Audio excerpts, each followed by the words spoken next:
Chapter 1. The Dance. Edward Henry Machin first saw daylight on the 27th of May, 1867, in Broome Street in Bursley, the oldest of the Five Towns. Broome Street goes down a hill to the canal and contains a number of pot banks or pottery factories, as well as some small houses. The rent for one of these houses was not high, only about 23 pence a week. Edward Henry's mother, his father was dead, lived by making and washing clothes for fine ladies. She did not often laugh, and if you tried to argue with her, you never got very far. She was a woman of few words, and saved time every day by calling her son Denry instead of Edward Henry. Denry did not work hard at school, and boys who were lazy and not very clever usually just found jobs in the pot banks. Luckily, at the age of 12, he won a place at the best school in Bursley. It happened like this. On the second day of the examination, Denry arrived a little early. As he walked around the examination room, he came to the teacher's desk, where he saw a list of names with the marks for the first day of the examination. The highest possible mark was 30, but next to his name he saw the number 7. The numbers were written in pencil, and the pencil was on the desk. He picked it up, looked around the empty room and at the door, and then wrote a 2 in front of the 7. Of course, this was not honest, but how many truly honest schoolboys are there? Denry was no worse than most of them. Denry did not do well at his new school, but he did not do badly either, and he was usually very pleased with himself. As he grew older, he continued to think well of himself. He knew that he was made for better things than a job in the pot banks, working with his hands. When Denry was 16, his mother made a very fine dress for Mr. Duncalf's sister. Mr. Duncalf was the most important lawyer in Bursley. His sister was grateful to Mrs. Machin, and so Denry got a job in Mr. Duncalf's office. For several years, Denry was happy. Then he met the Countess. The Countess of Chell was a very grand lady. Her husband was one of the richest men in the Five Towns, and was the new mayor of Bursley. The mayor and his wife had decided to have a ball and to invite all the most important people in the town. There were 35,000 people in Bursley, and at least 2,000 of these thought that they were important. But only 200 could dance in the town hall. 3 weeks and 3 days before the ball, Denry was sitting alone in Mr. Duncalf's office when a tall and pretty young woman walked in. Before Denry could hide the newspaper he was reading, she said, "Good morning," in a very friendly way. "Good morning, madam," answered Denry. "Is Mr. Duncalf in?" "No, madam. He's at the town hall." "Well, just tell him I called." "Of course, madam. Nothing I can do." She was already turning away, but she turned back and gave him a smile. "Could you give him this list? The other lists are coming to him as well. The invitations must go out by Wednesday." She was gone. It was the first time Denry had seen the Countess, and she was even more beautiful than her photographs, and so easy to talk to. He started looking at her list of names, and he had a fantastic idea. He could go to the ball himself. The Countess had made a list of people to invite, but she had asked 4 or 5 other people for lists as well. She wanted Mr. Duncalf to put the lists together and send the invitations. Of course, the work was given to Denry, so it was easy to add E. H. Machin to the list. On Wednesday, Denry received his invitation, and on Thursday he accepted it. Denry had never been to a ball. He couldn't dance, and he didn't have an evening suit. All the rich young men of Bursley bought their suits at Shillitoe's. So, 2 days later, Denry stepped into Shillitoe's shop. "I want you to make me an evening suit," he said to young Shillitoe. Shillitoe knew Denry, and he also knew that Denry did not have enough money to pay for a suit. He replied that he was too busy. "So, you're going to the ball, are you?" he asked, surprised. "Yes," said Denry. "Are you?" Shillitoe shook his head. "I've no time for balls." Denry looked around the shop and at the door, and then said, "I can get you an invitation, if you like." Denry got his suit and 2 years to pay for it. One of the best dancing teachers in Bursley was Miss Ruth Earp. Denry learnt to dance quickly, but he paid nothing for his lessons. Miss Earp also got an invitation to the ball.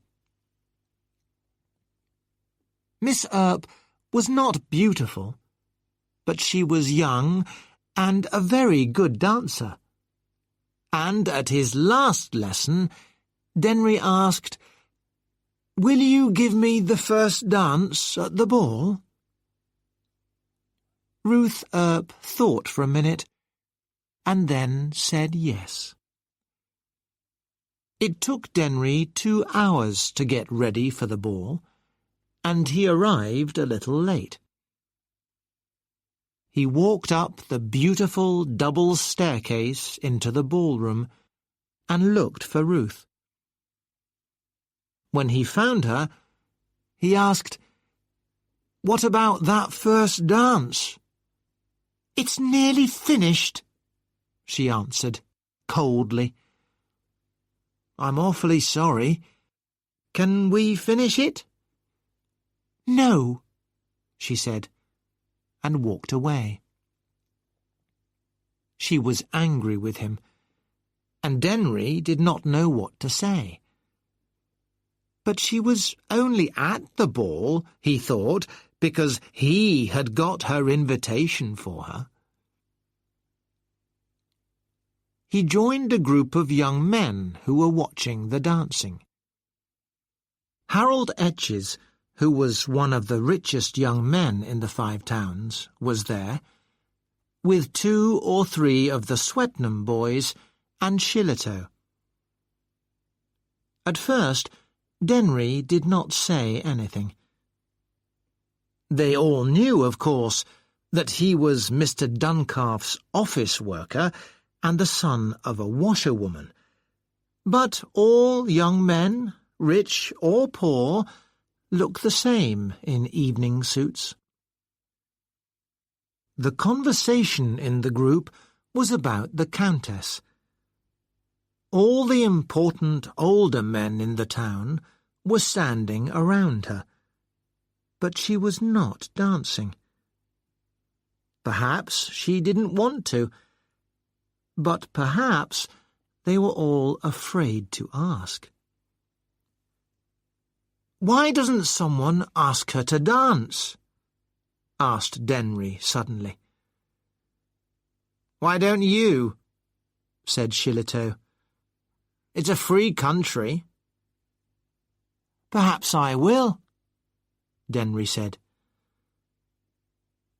Harold Etches looked at Denry for a moment. "You won't ask her?" he said. Then he smiled, not very pleasantly. "I'll give you £5 if you do." "All right," said Denry, and quickly walked away. "She can't eat me. She can't eat me," he said to himself as he walked towards the Countess.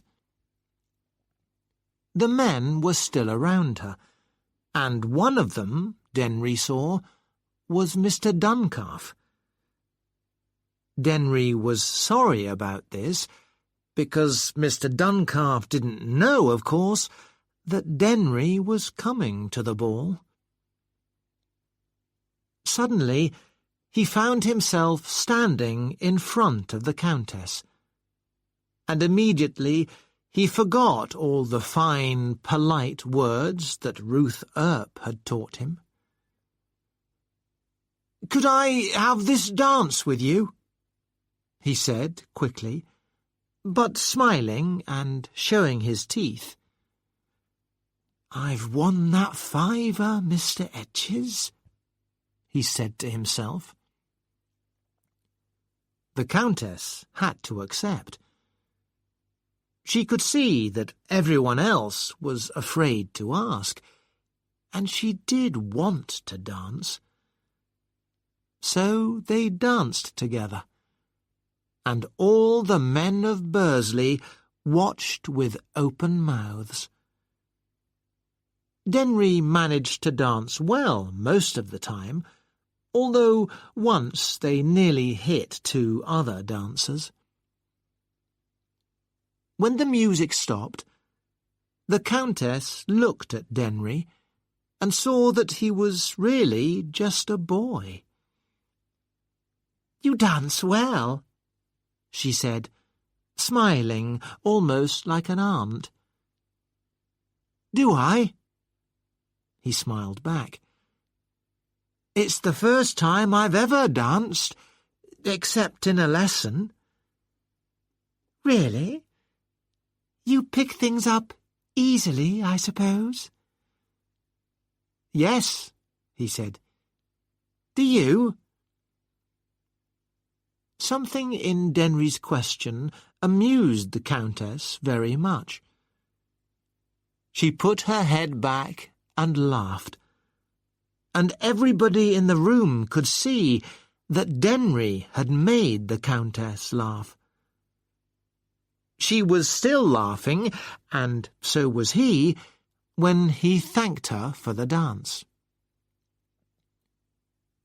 As she turned away, Denry saw that she had dropped her fan. Quickly, he picked it up and put it in his pocket. Then he walked back to the group of young men. "Here you are," said Harold Etches, giving Denry a £5 note. Denry just smiled and put the note in his pocket. He could see in the faces of the young men around him that he was suddenly famous. He was no longer just the son of a washerwoman.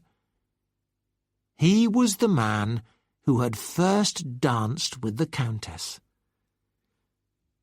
"Just the same as dancing with any other woman," he said, when Shillitoe asked him what it was like. "What was she laughing at?" someone asked. "Ah," said Denry, "I can't tell you that." This was not the last time he was asked that question, but he always refused to answer. Many young ladies wanted to dance with him now, after his success with the Countess. Later, he saw Ruth Earp again, and danced with her, and with her young friend, Nellie. But he said nothing at all about the Countess's fan in his pocket. At the end of the ball, just as the Countess was leaving, Denry pushed through the crowd and held out her fan. "I've just picked it up," he said to the Countess. "Oh, thank you so much," she said. Then she smiled. "You do pick things up easily, don't you?" And both Denry and the Countess laughed and laughed. But nobody in Bursley knew why. Denry walked home that night in a dream, thinking about the Countess, Ruth Earp, and Nellie, and about the £5 note in his pocket. More than he got for a month's work in Mr. Duncalf's office. He was a happy man. But trouble was waiting for him. Chapter 2.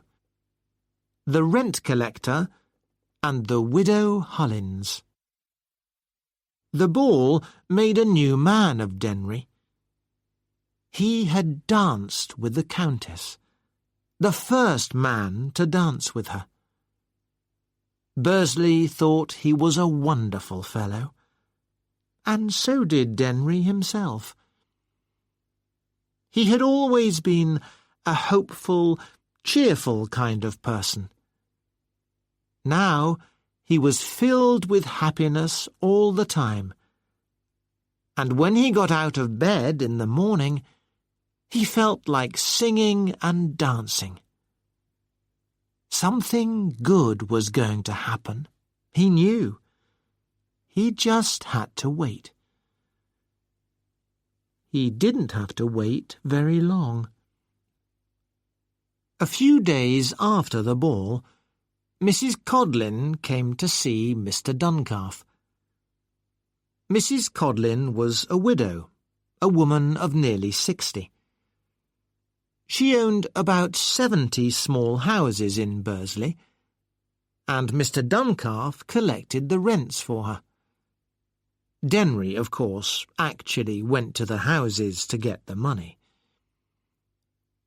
Although the rent from all these houses was about £12 a week, Mrs. Codlin always said that it was not enough. And the taxes! Every year the taxes on those houses got higher and higher, and Mrs. Codlin hated paying her taxes. Mr. Duncalf was an important man at the town hall. Because of this, Mrs. Codlin thought that he should make the taxes lower on her houses. Mrs. Codlin had chosen Mr. Duncalf to collect her rents because she thought he was an honest man. But an honest man would never try to change the taxes specially for one person. What strange ideas people have sometimes. Mrs. Codlin had just heard that her taxes were going up again, but she did not stay long in Mr. Duncalf's office. The conversation, which Denry listened to through the wall, was short, loud, and not very polite. When Mrs. Codlin left, Mr. Duncalf called Denry into his office. "Write this letter to Mrs. Codlin," he said angrily. "Madam, I understand from our conversation this morning that you prefer to find another lawyer." Denry wrote down the letter. As he was leaving the room, Mr. Duncalf spoke again. "Meechin?" Denry knew what was coming. He had known it was coming ever since the ball. "Who invited you to the ball?" There it was. A very difficult question. "I did, sir." Denry just could not think of a lie. "Why?" "I thought perhaps you'd forgotten to, sir." "I suppose you think you're a really fine fellow after your dance with the Countess," Mr. Duncalf said unpleasantly. "Yes," said Denry. "Do you?" He had not meant to say it. The same little question had amused the Countess greatly, but it was true to say that it was not amusing his employer now. Mr. Duncalf's own dance with the Countess had come to a very quick ending, because he had stepped heavily on her skirt. "You will leave my office at the end of the week," said Mr. Duncalf coldly. "Oh, very well," said Denry. And he said to himself, "Something good must happen now." He had no idea what he would do next, but he was still cheerful. And he still had Harold Etch's £5. The next morning, both Mrs. Codlin and Denry were late for church. Mrs. Codlin was late by accident, and also because she was fat. Denry was late because he had planned it that way. The two met at the church door. "Well, you're nice people, I must say," Mrs. Codlin said to Denry. She meant Duncalf and all his office workers. "Nothing to do with me, you know," said Denry. "I wish I could find someone else to collect my rents." "I can still collect them for you, if you like," said Denry. "You?" "I've told Duncalf I'm leaving him," Denry said. "The fact is, he and I don't agree on a lot of things." Mrs. Codlin looked at him and thought about it. He was just a young office worker, and his mother was a washerwoman. His suit was clean, but old and unfashionable. "And what's more," Denry went on, I'll do the work for less money. You pay Duncalf 90 pence a week. Well, I'll do it for 60 pence a week. And I'll collect them better than him. Give me a month and you'll see the difference. At the end of the week, a notice appeared on the front door of Denry's mother's house, which said, E. H. Machin, Rent Collector. In a few weeks, Denry was doing very well. He was working for himself, and in 2 days he earned more money than in a week with Mr. Duncalf. He walked around the town, smiling, looking important, talking to other young men, and thinking of new ways of making money. One Monday morning, he went to Mrs. Hullins's house to collect the rent. It was a very small house, not much more than 1 room downstairs and 1 room upstairs. The rent was 15 pence a week, and the widow Hullins had not paid any rent at all for some weeks. She had lived there all her life, and after 2 husbands and 11 children, she now lived alone. She had seen a lot of life and was old and tired. "I've nothing for you," she said when Denry came in. "That's not good enough, I'm afraid," said Denry cheerfully. "I'm not leaving until I get 10 pence. "It'll be a long wait. I'll have nothing until Saturday, when my son Jack starts a new job." "I'm sorry," said Denry kindly, "but if you don't pay, you'll have to go.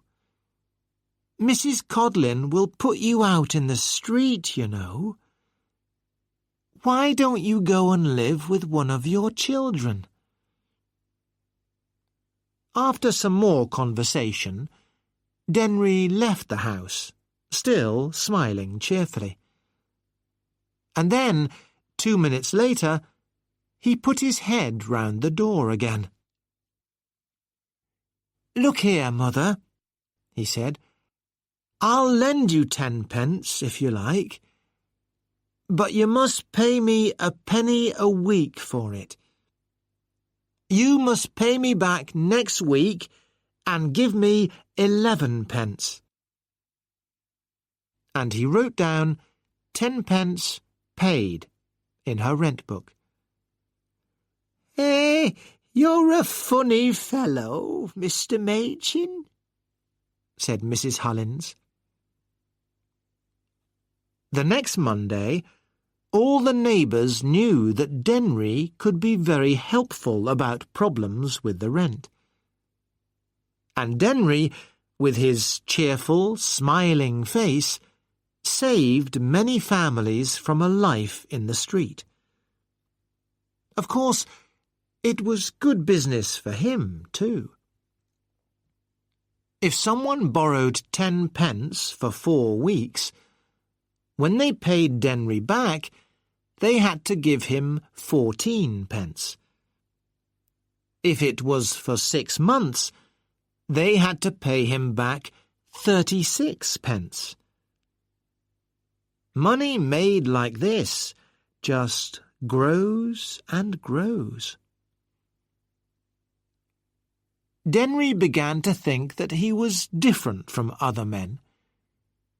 He had invited himself to the ball, danced with the Countess, left his job with Duncalf, taken Duncalf's rent collecting, and then introduced the idea of collecting rents and lending money at the same time. He was becoming well known in Bursley as an unusual and amusing fellow. In other words, a card. But then the day came when Mrs. Codlin decided to sell some of her smaller houses. This was very bad news for Denry, because these houses were the most important part of his business. Denry talked to her and tried to show her that it was not a sensible idea, but it was no good. Finally, Denry said wildly that he would buy some of the houses himself. "I'll buy the Widow Hollins house," he said. "I'll give you £45 for it." It was all the money he had. Mrs. Codlin agreed, and selling this one house, for the moment, seemed to be enough for her. Denry was now a property owner, and he had also joined the sports club, the club for the rich, the fashionable, and the successful men of Bursley. It was a great thing for the son of a washerwoman to join a club like this. On Denry's second visit to the club, he saw that some of the most important men in Bursley were there. A group of them were arguing in a corner of the comfortable bar. "Some of the poor people in this town live in the most terrible old houses," said Charles Ferns, a lawyer. "And the town just doesn't care about them. There's an old woman, Hollins is her name, who's lived in the same awful old house for 50 years. She pays 15 pence a week rent for this place, and now she's going to be put out into the street because she can't pay." "Who's the hard-hearted owner?" someone asked. "Mrs. Codlin," said Ferns. "Mrs. Codlin isn't the owner," called Denry, who was sitting at the next table, smiling. "I am." "Oh, I'm sorry," said Ferns. "I had no idea." "Not at all," said Denry. "But what can I do? She can't pay, or doesn't want to pay. Do I let her live in the house for no rent because she's 70? Come on, tell me, what do I do?" "Ferns would make her a present of the house," a voice said, laughing, and everybody else laughed too. "Well, that's what I'll do," said Denry. "I'll give her the house. That's the kind of hard-hearted owner I am." The room was silent for a moment. "I mean it," said Denry, and picked up his glass. "She can have the house. Good health to the Widow Hollins." And the next morning, everybody in Bursley was talking about it. "I say, have you heard Machin's latest?" He was now not just a card, he was the card. Chapter 3. The Dancing Teacher and the Furniture Van.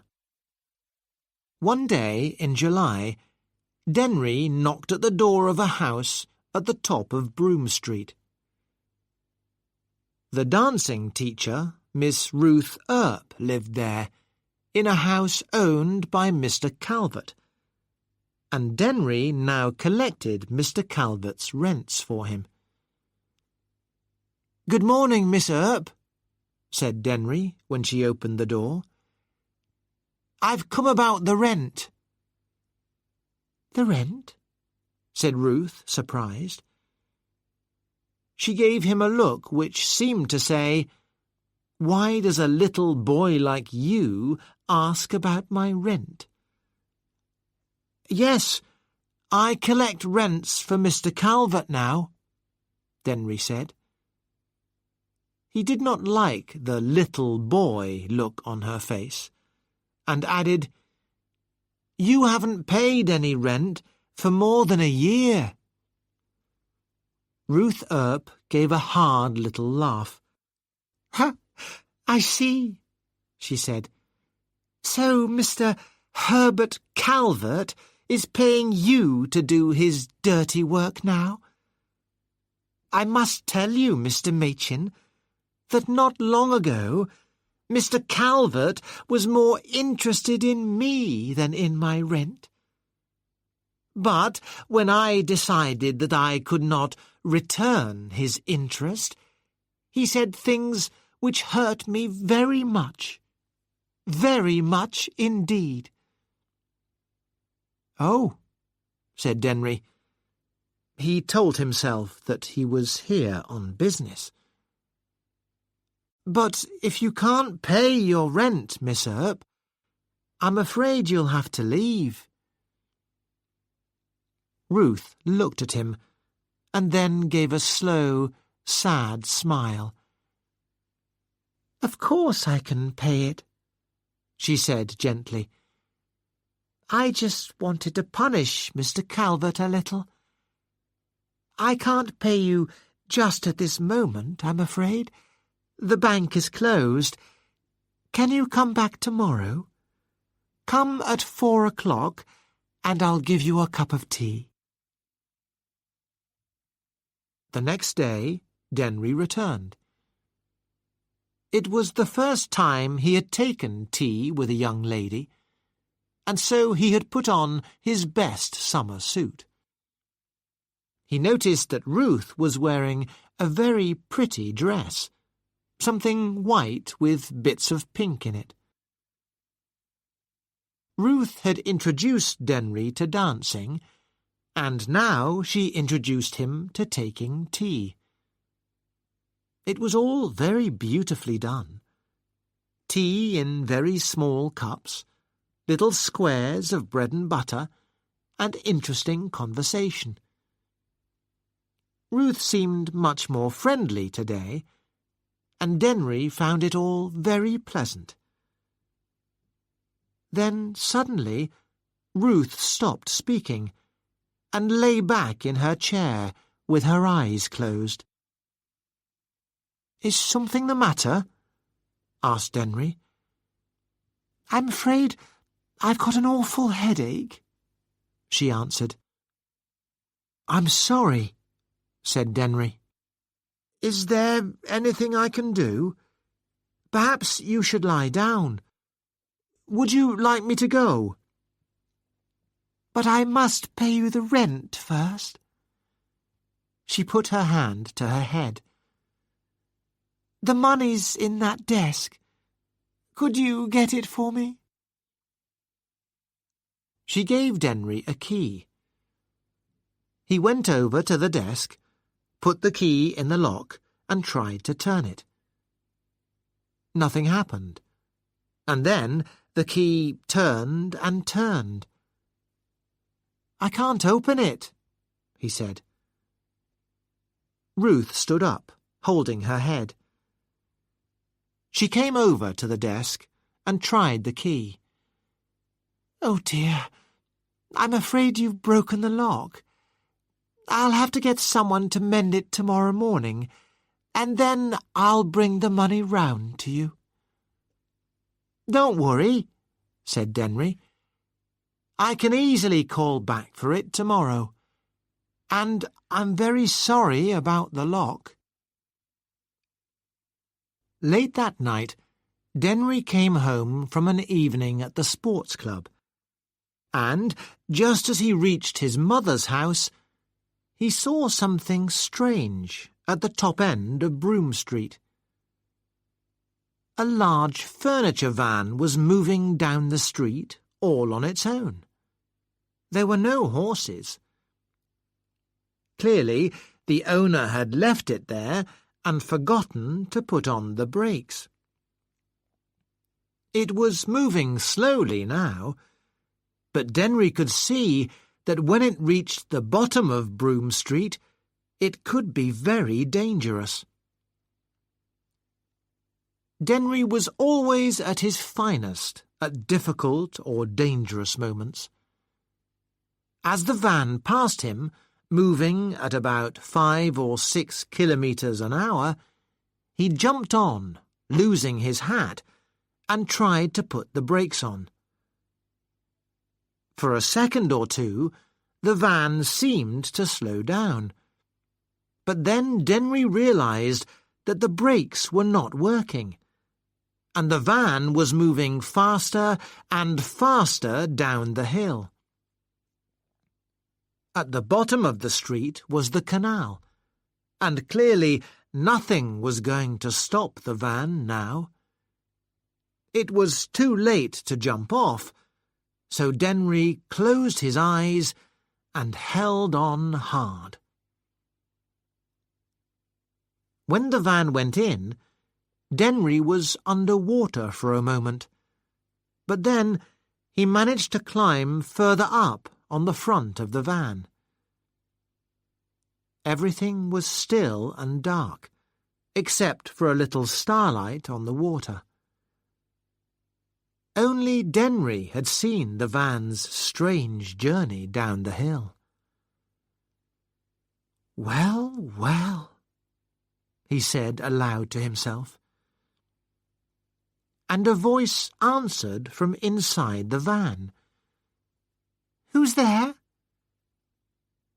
Denry's heart seemed to stop beating. "It's me," he said. "Not Mr. Machin?" said the voice. "Yes," said he. "I jumped on as it came down the street, and here we are." "Oh," cried the voice, "I wish you could get round to me." It was Ruth Earp's voice. Denry understood immediately. Ruth had played with him. She had planned to take her furniture and run away in the night. She had no rent money locked in her desk at all. But he was not angry with her, just amused. Ruth was really very clever. In fact, very like Denry himself. He had to climb over the roof of the van to get to the back. The van was black inside, and the floor was under 50 centimetres of water. "Where are you?" "I'm here. I'm on a table. It's the only thing the men put in the van before they went to have their supper." Denry felt around until he touched her wet dress. "You're a bad girl, you know," he said. Ruth started to cry. "I know," she said miserably. "But I had no money. What could I do?" Denry climbed onto the table next to her. "What can we do now?" she whispered. "Wait until it gets light," said he. So they waited. On a hot July night, it is not unpleasant to sit in the dark with your feet in water.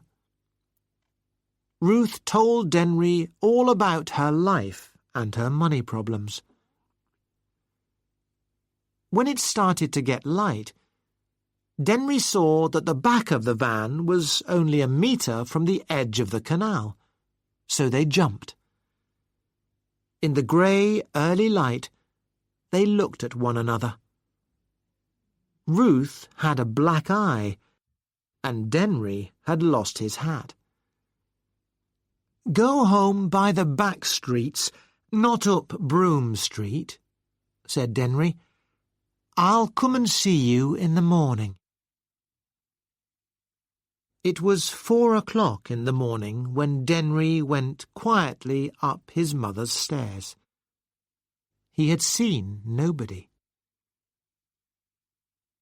Only 2 people in Bursley ever knew exactly what had happened that night. Everybody knew that Denry had tried to save the town from a dangerous runaway van and had ended in the canal.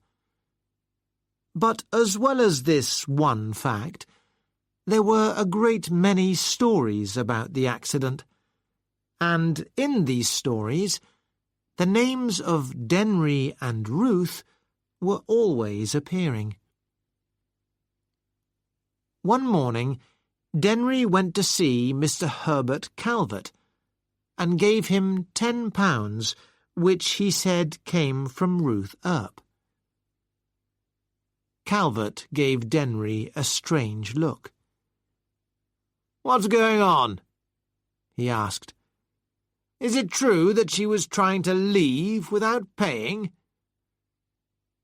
"I don't think so. It's all very extraordinary. I think the van was at the wrong house." "Are you engaged to her?" asked Calvert. Denry waited for a moment. "Yes," he said. "Are you?" And Denry thought to himself that few engagements had begun as strangely as theirs. Chapter 4. Saved by a Storm. When newly engaged people like Denry and Ruth want to go away on a summer holiday, there are many things to think about. A businessman, for example, who lives by collecting rents every week, cannot go away easily for 2. And a young woman who lives alone must always be careful about what other people think.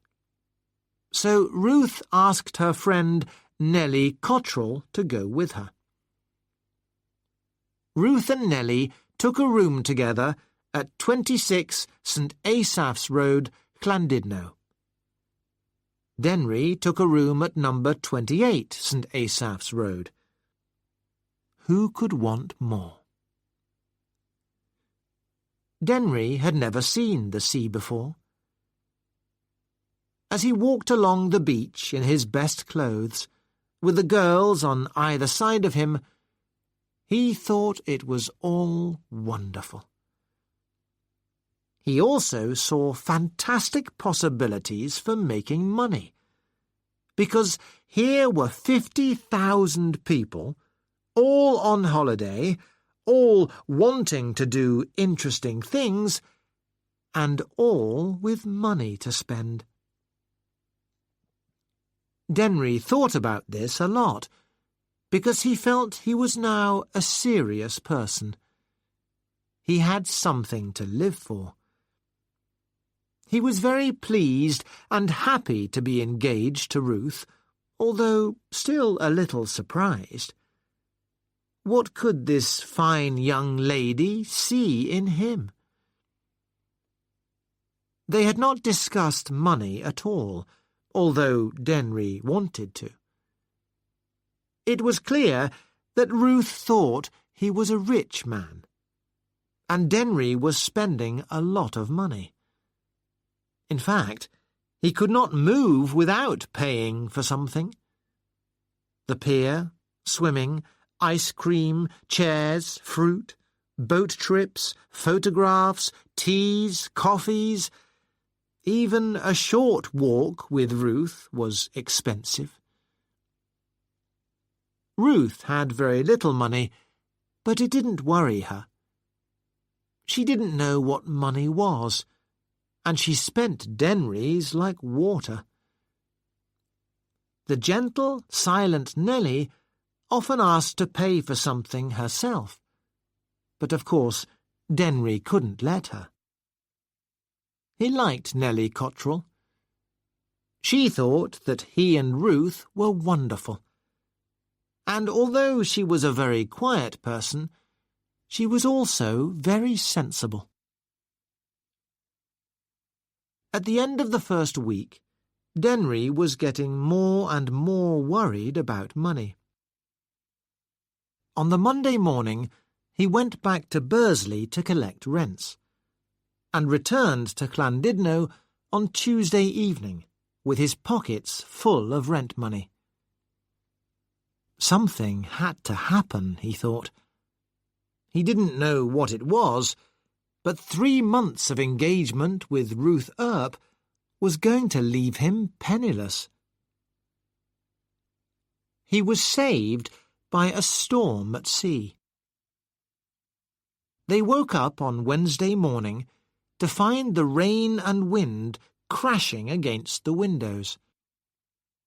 The three walked down into the town, where they learnt that the town's lifeboat had gone out to a ship further along the coast. A second lifeboat, an old one now owned by a fisherman, had gone out to a Norwegian ship, the Hjalmar, which was in difficulties just off Llandudno itself. Everyone in the town was watching the lifeboat save the sailors while the ship went down. Denry and the girls went onto the pier, and Denry even got his feet wet helping 1 or 2 of the Norwegian sailors from the lifeboat onto the pier. After that, he talked for a time to Cregeen, the owner of the lifeboat. It was a very exciting day, and it gave Denry an idea. "I'll write a report about all this for the Signal," he said. This was the Five Towns daily newspaper. "Oh, yes," said Nellie. "What a good idea." The next morning, Denry was up early to send the report off by train. Then he and the girls walked into town and spent more money. Everybody in the town was talking about the storm, the wreck of the Hjalmar, and the wonderful rescue of all the Norwegian sailors by the lifeboat. After a few minutes, Ruth turned to Denry. "I had the bill for our room this morning," she said. "Oh," he said. "Did you pay it?"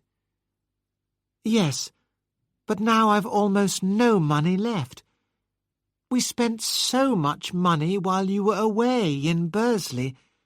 You don't know how quickly money goes."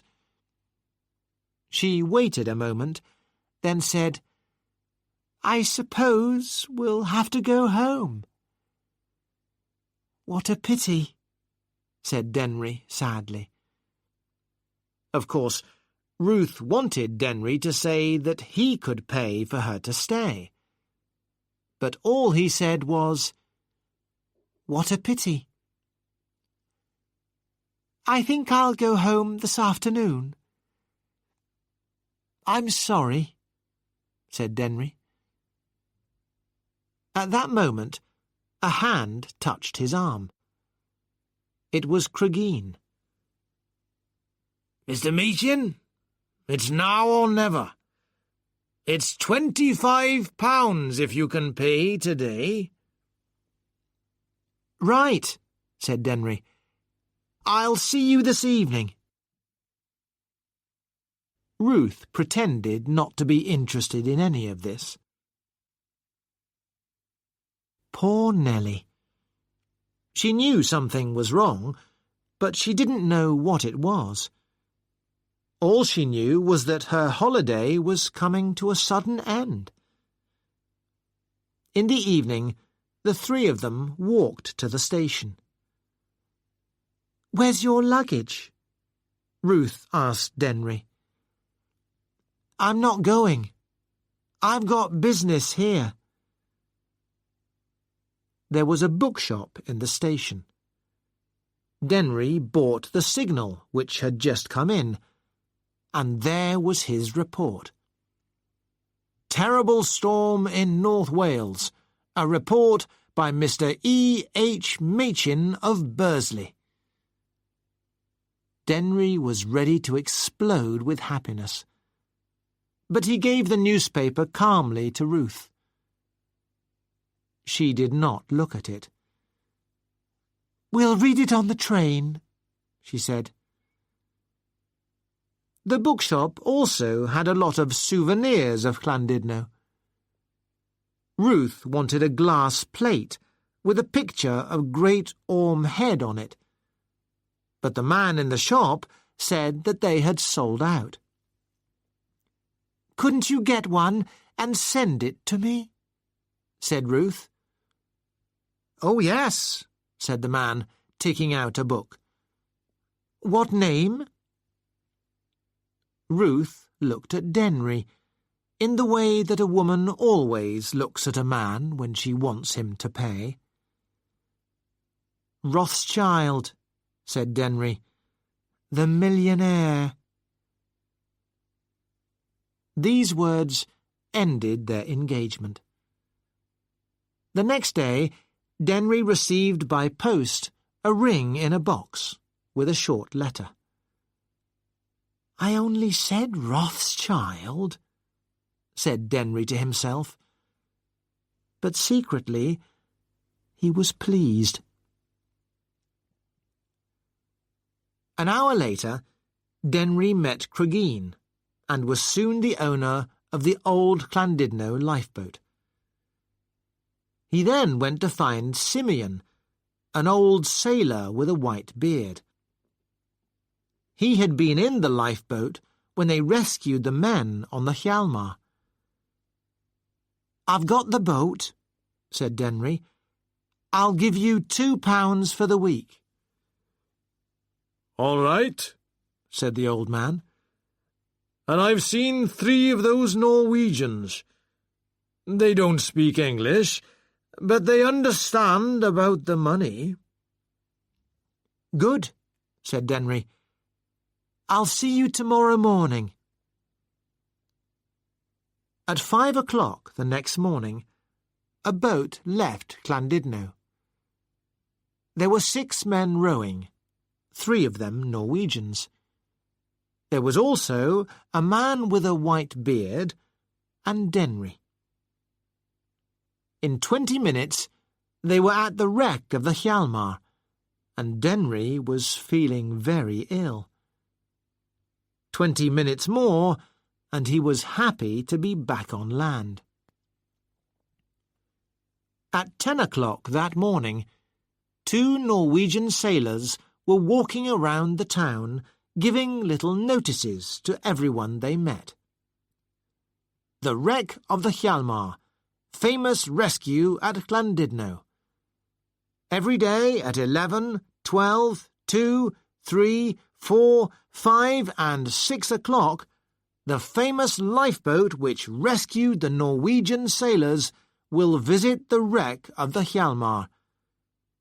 The lifeboat's captain is Simeon Edwards, one of the rescuers, and the lifeboat is rowed by 3 of the rescued Norwegians. Return trip, 12 pence. On the first day, Denry made £12. That evening, he received a packet in the post. It was from Nellie. There was a box of chocolates and a note which said, "Thank you very much for the holiday. I hope you will like these. Nellie." Denry was very pleased by this.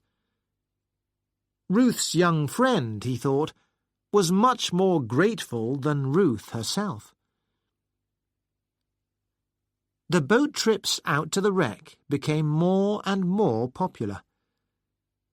In the afternoons, Denry had to ask 25 pence.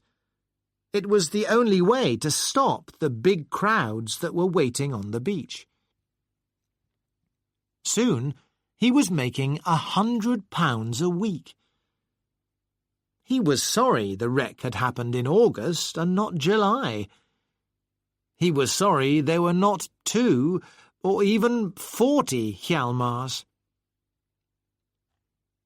One day in September, when business was beginning to slow down, he was down to £50 a week, Denry had a very pleasant surprise.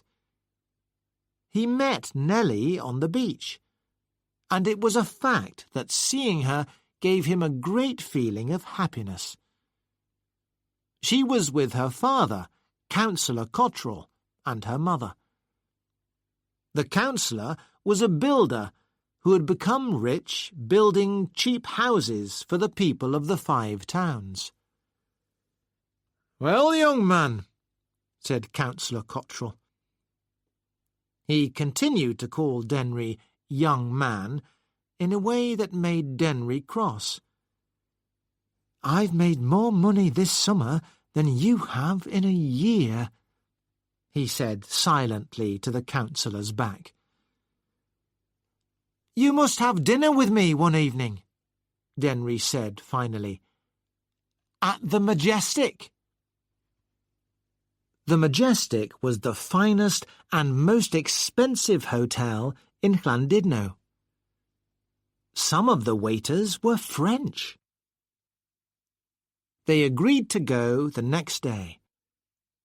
Then Mrs. Cottrell remembered that Ruth was coming to stay with them for a few days. "Bring her along too," said Denry. The dinner was a great success. Denry had never arranged a dinner before, but it was easy. You just walked into the hotel in the morning and said what you wanted. The hotel arranged everything. And it was easy to meet a woman who had just broken off her engagement to you. You just said, "Good afternoon, how are you?" And she said the same. Then you shook hands, and there you were, still alive. After the meal, Denry walked back with the others to their hotel. Councillor Cottrell had stopped calling Denry young man. He now called him my boy. "That lifeboat, it was just an idea, my boy, just an idea." "Yes," said Denry, "but I thought of it." "The question is," said the councillor, "can you think of any more ideas as good?" "Well," said Denry, "can you?" When they reached the Cottrells' hotel, Ruth waited a moment while the others went in, and then turned to Denry. "I don't feel like sleeping at all. I suppose you wouldn't like to go for a walk?" "Well, I suppose you're very tired." "No," he replied. "It's this moonlight I'm afraid of." A few days later, the Cottrells and Ruth Earp went home, and Denry went with them. He had now sold the lifeboat and brought all his business in Llandudno to an end. He had very little luggage, but he did have a new hat box. It was very heavy. When Denry got home, he was pleased to see his mother again. She had often collected his rents for him during the summer, and had done it very well. He gave the hat box to her, and she immediately dropped it. "I don't want any of your games, young man," she said crossly. "What's in it?" "Some pretty stones from the beach." She picked up the hat box, opened it, and screamed. It fell to the floor with a crash, and Mrs. Machin was standing up to her ankles in money. She could see coins running all over the floor. At last they stopped moving, and then it was silent. Denry could hear his heart beating. For once in her life, his mother could not find a word to say. For several days afterwards, Mrs. Machin was still picking up coins. The story of the money in the hat box quickly went round the town. It was Denry's latest, and people talked about it for weeks afterwards.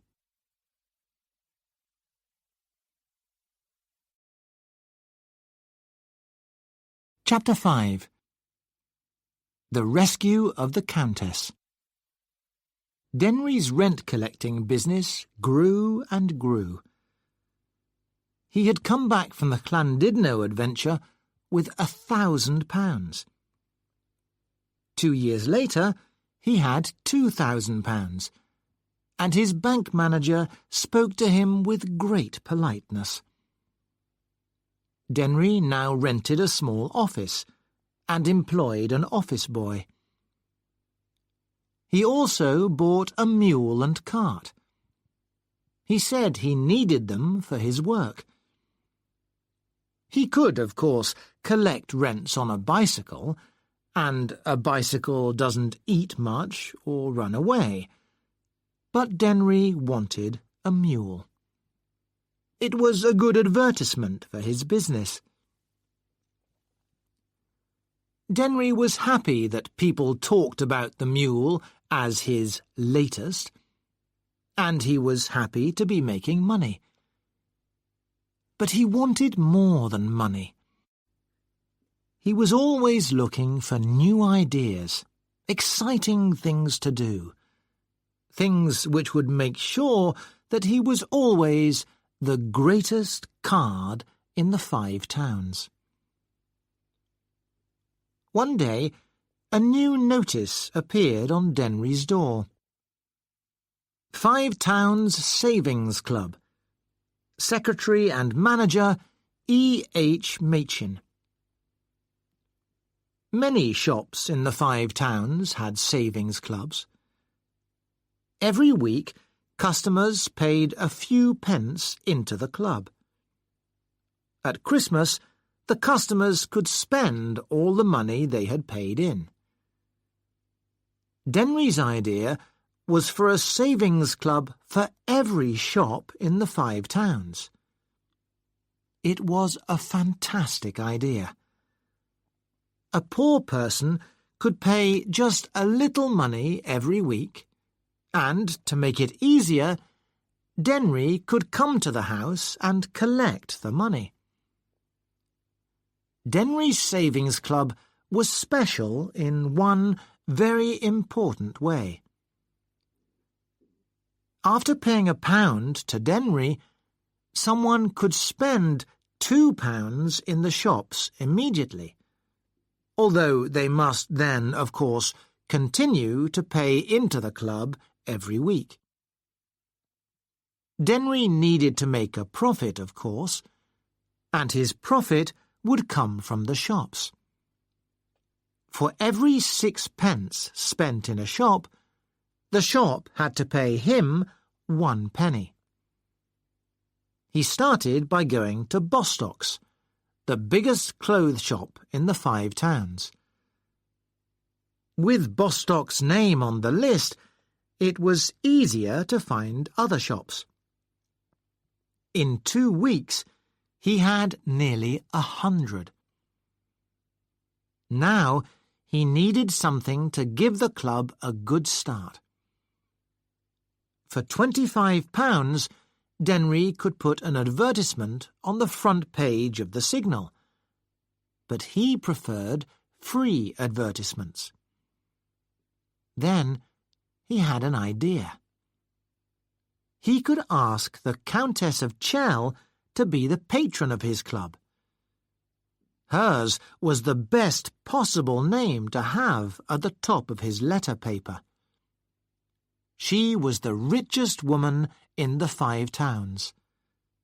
Some people loved her, and some people hated her, but everybody knew her. "I'll ask her. I'll have her as a patron," he said to himself. "I'll go to Sneyd Hall. She can't eat me." So, one morning he arrived, without his mule, at the home of the Countess of Chell. He had been to Sneyd Hall before. The gardens were open to the people of the 5 Towns, and there were often hundreds of people there on Sunday afternoons in summer. But today the gardens were empty. It was a long walk between the trees up to the house, and a long walk up the steps. Denry rang, and the door opened. "Well," said a lady. She was dressed in black.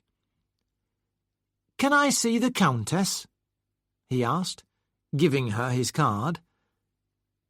"I will ask," she answered. She disappeared into the house, leaving Denry in the hall. A few moments later, he heard the Countess's voice. "Oh, no, I'm terribly busy. I'm leaving in a few minutes." Still, Denry waited. Nobody came to see him. Minutes passed, and still nothing. Had they forgotten him?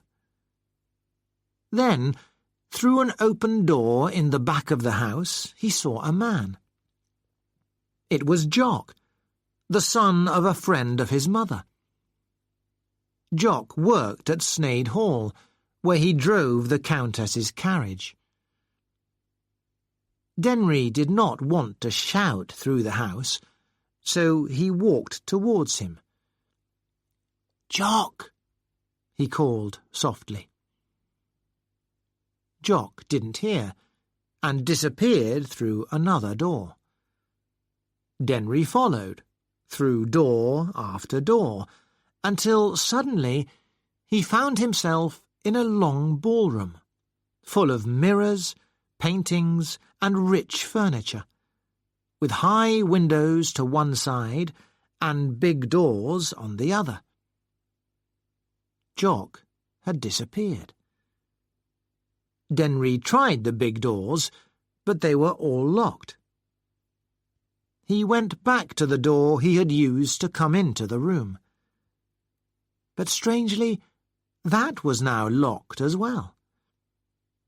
Then he heard horses outside, and, running to a window, he saw the Countess's carriage driving away. Denry tried knocking on all the doors, first politely, then noisily. He tried calling out, then shouting as loudly as he could. Nothing. At last, he realized that there was nobody to hear him. He was a prisoner in an empty house. He looked around the room. The only possible escape was to break a window, so Denry preferred to wait until night. He spent a long afternoon in the great ballroom of Sneyd Hall, looking at pictures and furniture. When night fell, he broke one of the big windows and went home. the Five Towns Savings Club began life without the Countess. The next morning, Denry opened the Signal and suddenly felt very ill. Robbery at Sneyd Hall. Yesterday, thieves broke into the great ballroom at Sneyd, home of the Countess of Chell. The police say that nothing seems to be missing. The Countess, who is away in Italy, will pay £20 for any information about the thieves. Denry was lucky. The robbery was the talk of the town for a few days, but nobody, it seemed, had remembered his visit to Sneyd Hall or found his visiting card. And because nothing was stolen, the police were not very interested. Indeed, a week or two later, Denry saw a chance to make something out of his adventure.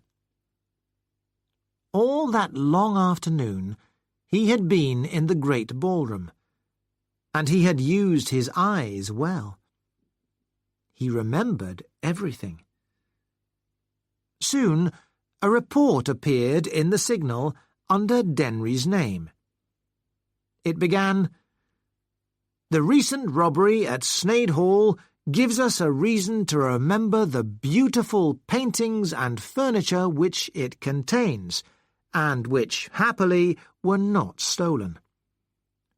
Only friends of the family, of course, ever see the great ballroom, but perhaps readers of the Signal will be interested to read a description of this fine room." Everybody read the report, of course, and everybody understood that Denry, who had already danced with the Countess, was now a good friend of the family. The Savings Club was a great success. In fact, it became too successful. The reason was this. When customers had paid in £2, they were allowed to spend £4 in the shops. They did spend £4 in the shops. And Denry had to pay the shops. Customers were still paying in their 5p and their 10p, but that wasn't enough to help Denry.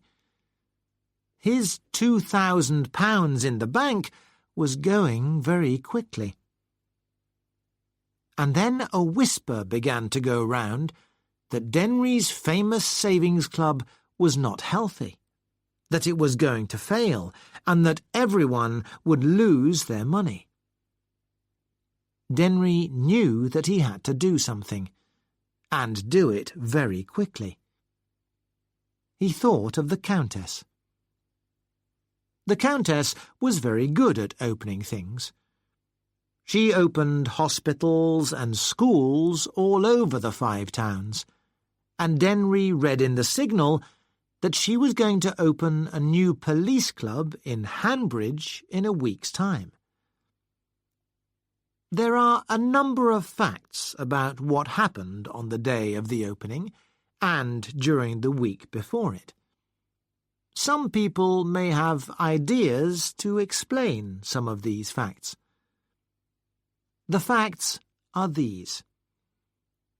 First, Denry called one day at the house of Mrs. Kemp in Broome Street. Mrs. Kemp was the mother of Jock, Denry's old friend and carriage driver to the Countess. Second, a day or two later, Jock came to visit his mother, and Denry also came to visit. Denry and Jock went for a short walk together. Third, on the afternoon of the opening of the police club, the Countess's carriage broke a wheel between Sneyd Hall and Hanbridge, about 5 kilometres from Hanbridge. Fourth, about 5 minutes later, Denry drove past in his mule cart, wearing his best clothes. Fifth, as Denry drove past, Jock called out, "Excuse me, sir," and Denry stopped. These are the facts. "Good afternoon, Countess," said Denry, lifting his hat. "Oh, it's you, is it?" said the Countess. "Good afternoon." "I see you've had an accident," said Denry. "Are you going somewhere important?" "Yes, I am going somewhere important. I've got to be at the police club by 3, and I shan't be. I'm late now." "I can get you there by 3 o'clock," said Denry. It was 5 kilometres to Hanbridge, and they were there in 17 minutes. The mule was moving as fast as he could, but when they came into the main square, he stopped suddenly. There were several hundred policemen outside the police club waiting for the Countess. "Oh dear," said Denry. "He hates policemen." "I'll walk," said the Countess. "Oh no," said Denry. "It's all right." He hit the mule over the head with his whip. The mule dashed off, but away from the police club. They hit another cart full of vegetables and turned it over. They dashed down a hill fast. Then the Countess noticed that Denry was not using his right arm. "I think I broke it when we hit the cart," he said. "Don't worry, I'll go up this hill. That'll stop him." Denry managed to turn the mule into Birches Street, which went up a hill. The mule slowed down, then stopped. "Shall I drive him to the club?" asked the Countess. She could see that Denry's arm was very painful. And so the Countess arrived at the police club in Denry's mule cart. And she invited Denry to the club opening, where she told the 5 mayors and all the important people of the 5 towns how Denry had rescued her. After the opening, Denry left the club with the Countess to help her find her carriage, but it still had not arrived. "I can take you home in my cart," offered Denry. "I think I'll wait," said the Countess. "Well, let's go and have a cup of tea while we're waiting," said Denry. "There's a good tea shop near here." The Countess loved tea, and they were soon sitting in a corner of the tea shop. The Countess looked hard at Denry. "How did you get all that information about the rooms at Sneyd Hall?"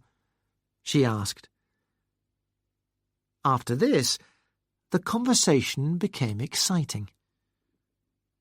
That evening, a notice appeared in the Signal which said that the Countess was now patron of the 5 Towns Savings Club. In a few days, 1,000 more people had joined the club. Denry had no more worries about money. Chapter 6. The Battle with Denry's Mother. Late one winter's evening, a few years later, Denry opened the door of his mother's house in Broome Street.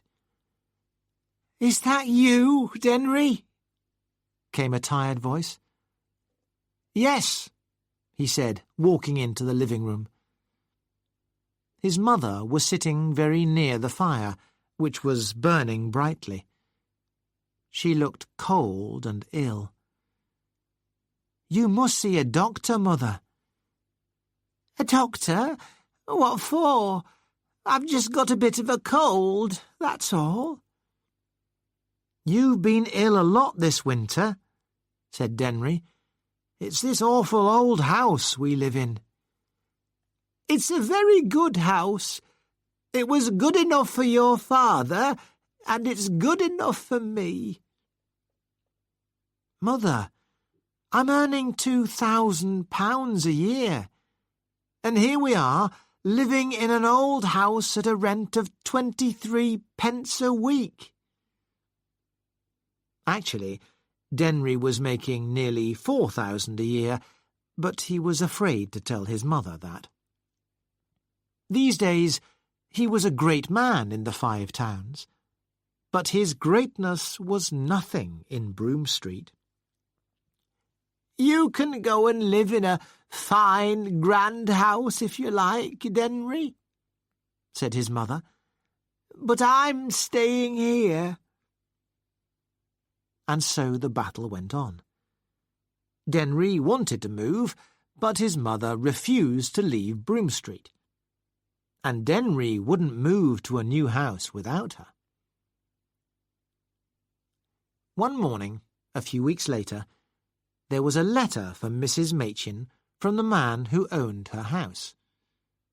He had sold the house, he wrote, to a man in London, a Mr. Wilbraham. From next month, Mrs. Machin must pay her rent to him. The next day, Denry came home with some news. "I've met Mr. Wilbraham, the man who bought our house. He came down from London. He wants me to collect the rents for him." "What did you tell him?" "I said yes. Why not? It's easier for you. And he's an interesting man. He's building a new house up at Bleakridge.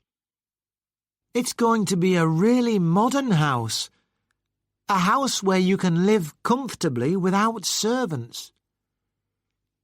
"He's certainly a sensible man," answered Mrs. Machin. She hated servants, and said so about once a week. The house at Bleakridge started to grow. Mr. Wilbraham stayed in London. The builder was Mr. Cottrell. Denry had been friendly with the family since Llandudno, but Denry also kept an eye on things. The house was nearly finished when Mrs. Machin got a second letter from Mr. Wilbraham. "He says we have to leave," she cried. "He wants us out immediately. Oh, Denry, what shall we do?" "We'll go and see him," said Denry. "He's coming to his new house tonight." So they put on their best clothes and went up to Bleakridge. Half an hour later, they were standing outside Mr. Wilbraham's house. Denry rang the bell, and they waited. "Dirty doorstep," said Mrs. Machin, looking down at it. In Broom Street, it was important to have a clean doorstep, even if your rent was only 23 pence a week. "Easy to clean," said Denry. "Watch." He turned a tap next to the doorstep, and water ran over the step, washing it. "Is that hot water?" asked Mrs. Machin. "Of course," said Denry. He could see his mother liked the tap. "Wilbraham's fixed a lot of things like that in his house." He rang again, but there was no answer. "Perhaps his train's late. I've got a key. We'll go in and wait for him." He opened the door and turned on the electric light. Mrs. Machin had never seen electric light before. She thought it was wonderful. "It's very warm in here," she said. "Central heating," said Denry. No fires to light, no wood to carry, no fireplaces to clean. The doorbell rang. "There he is," said Denry, moving to the door. 3 people stood on the washed doorstep. Mr. and Mrs. Cottrell and Nellie. Mr. Wilbraham had invited them, said Mr. Cottrell. "Oh, come in, said Denry. "He's not here. Perhaps he's missed his train. But the house is all ready for him. Come on, I'll show you round." He and Nellie ran upstairs, and the others followed. Upstairs the house was as wonderful as downstairs. So easy to clean. No work at all. "Why," said Mrs. Cottrell, "I could live here without any servants and still have it clean and tidy by 10 o'clock in the morning." Mrs. Machin agreed. Downstairs they found a fine cold supper ready to eat.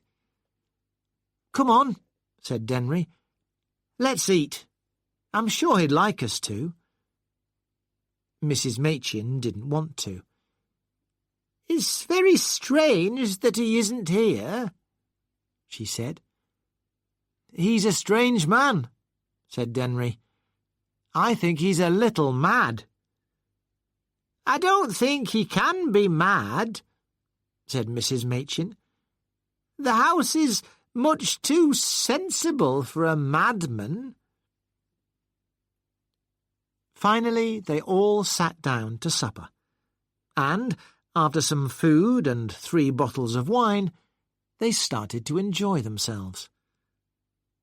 Soon Denry was searching the house for a 4th bottle of wine. He found one, opened it, drank some, and, with a cry, dropped the glass on the floor, where it broke. It was not wine. It was a bottle of cleaning liquid, and the word poison was written on it in large letters. Nellie didn't seem to realise how serious it was, and began to laugh. Mrs. Machin took Denry's arm. "Come out to the kitchen," she said. "You must have some salt water to make you sick." "Oh, no," said Denry. "I'll be all right." But his mother wouldn't listen to him and pulled him out of the room. Nellie had her hand over her mouth, trying very hard not to laugh, but not succeeding. 10 minutes later they returned. Denry looked very white and very cross. "There's no danger now," said Mrs. Machin. So the party came to an end. The Cottrells stood up to leave and asked Denry how he was feeling. "I feel much too ill to walk home," he said. "I'll sleep here. The bedrooms are all ready. My mother can stay too." The Cottrells left and Denry went to bed. After an hour, his mother went to bed too, but she slept very badly. The next morning, she was up before Denry and went out. Half an hour later, she was back, waking Denry up. "Oh, Denry, I've just been back home. They're pulling the house down. The roof's gone, and the furniture." Denry sat up. "I'll tell you something now," he said. "Wilbraham's dead." "Dead?" "Dead. Well, he was never really alive, of course." And Mrs. Machin understood. This was all Denry's plan to move her out of Broome Street and up to Bleakridge. Soon all Bursley knew that Denry had won the battle with his mother. And they loved it. But at least Mrs. Machin had won with the salt water. Chapter 7. The Mayor, the Wife, and the Football Club. Soon after the move to Bleakridge, Bursley made Denry a town councillor. He was the youngest councillor in the town, and one of the richest men in the 5 Towns. But Councillor Cottrell still called him young man. Denry did not like Councillor Cottrell, but he was very friendly with Nelly and her mother. So, when he bought one of the first cars in the 5 Towns, he decided to invite them to go for a drive. When he got there, Nelly came to the door. "Come in," she said. "I've got a surprise for you." In the sitting room, next to Mrs. Cottrell, Denry saw a wonderful woman, beautifully dressed in black. When she turned to look at him, Denry suddenly recognized her. It was Ruth. Then he remembered that Ruth had married a rich man, Mr. Capron Smith, who had recently died. "Well, Denry," she said softly. "Well, Ruth?" Conversation was not difficult. Ruth was talking about a holiday in Switzerland. Denry listened with interest. After a few minutes, the front door opened, and Mr. Cottrell was heard in the hall. He did not come into the sitting room, so Mrs. Cottrell went out to speak to him. When she came back, she was crying. "It's the bank," she cried. "After all these years, and now, suddenly, all his money." Nelly and Ruth ran to her, and Denry decided it was probably better to leave. But as he walked into the hall, he met Councillor Cottrell. He was looking very worried.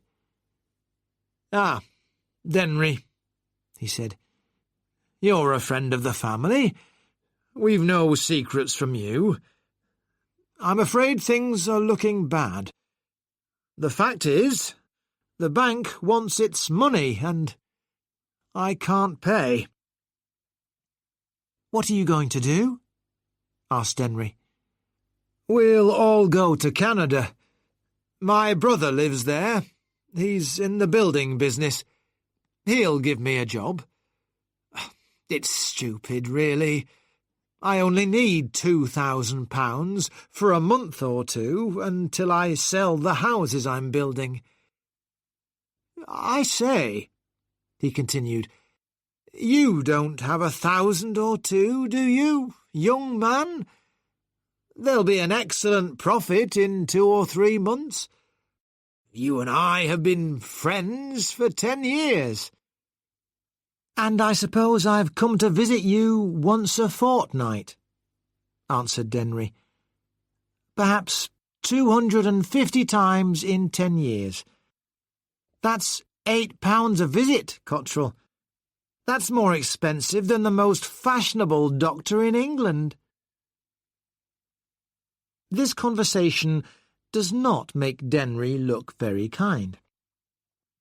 But Councillor Cottrell had called him young man too many times. Several weeks later, the Cottrells left Bursley and took the train to Liverpool, where they would take the ship to Canada. On the day they left the 5 Towns, Denry happened to meet Ruth in the street. "Did you know they had the cheapest tickets for the ship?" she said. "It's terrible, and it's too late to change them now." "No, it isn't," said Denry. I could go to Liverpool and arrange it. The ship doesn't leave until tomorrow." "Let's both go," she said, "and we'll pay half each for their new tickets." They had a very pleasant train journey. Ruth was warm and friendly to Denry, and, as the train pulled into Liverpool, he had a very strange thought. I could still marry her. She's a fine woman, and now she's rich herself. They found the Cottrells and paid for them to travel in a more comfortable part of the ship. Mr. Cottrell said he would repay them, Mrs. Cottrell cried, and Nellie said nothing at all. The ship's bell rang for the second time.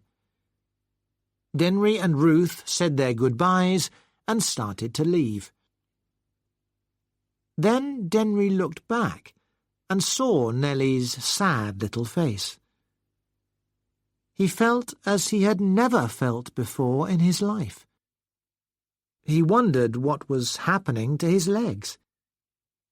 He turned and ran back to Nellie.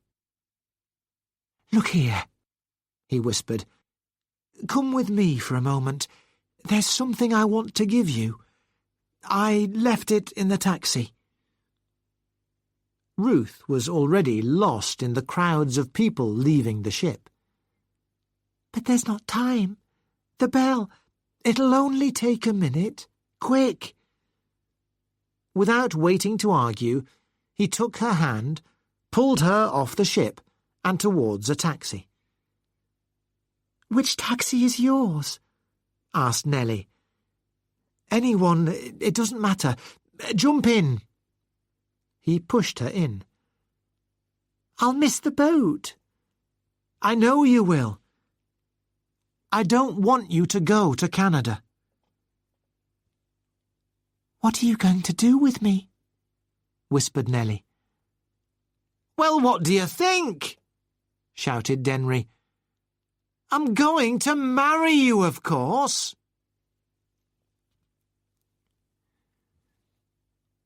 One evening, Councillor Denry Machin sat down to tea with his wife, Nellie, in the house in Bleakridge.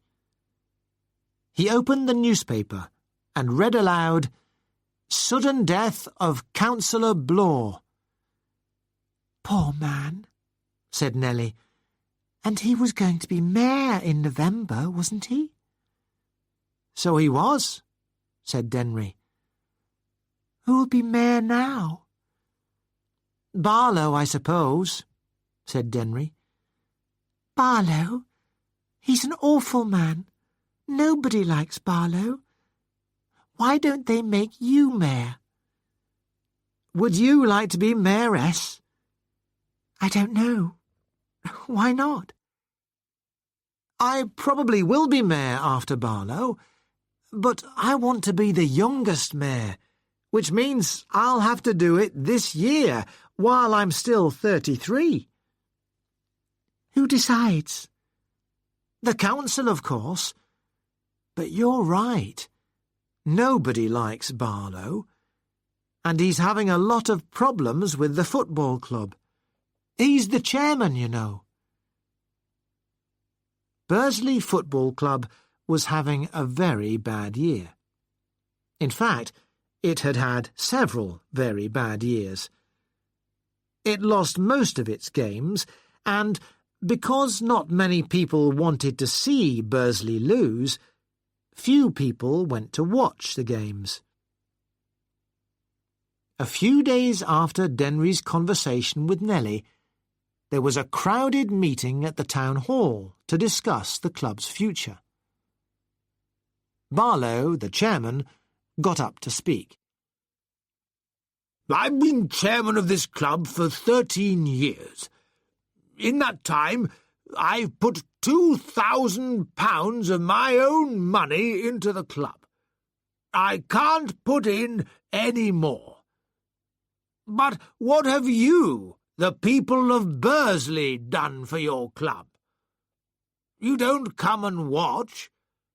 If we lose a game, you stay at home the next week.